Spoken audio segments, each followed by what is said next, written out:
Assalamu alaikum.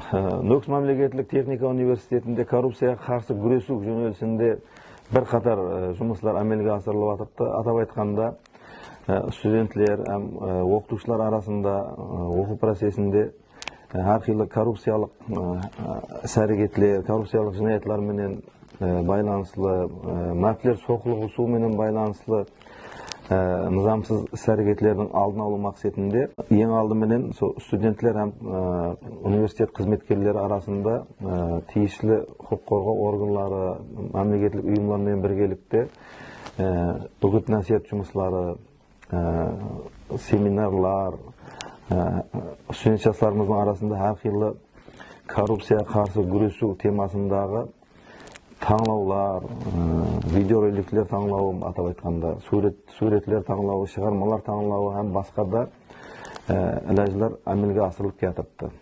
Бұндан тысқары, сол коррупциялық әрекеттерді өз уақытында анықтау, алдын алу мақсатында студенттер һәм университет қызметкерлері арасында аноним сораунамалар өткізіліп жатырды.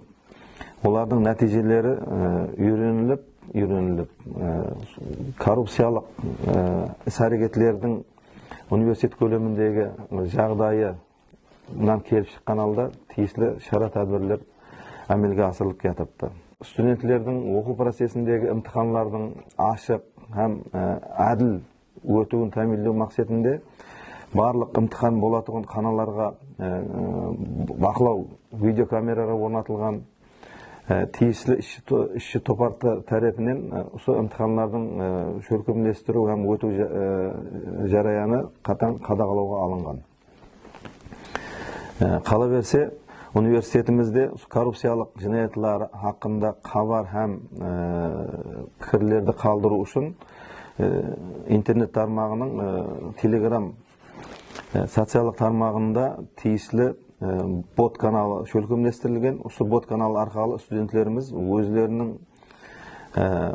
коррупциялық әрекеттер бойынша өздерінің хабарларын һәм де мұражатларын қалдыру имканияты шөлкемдестірілген.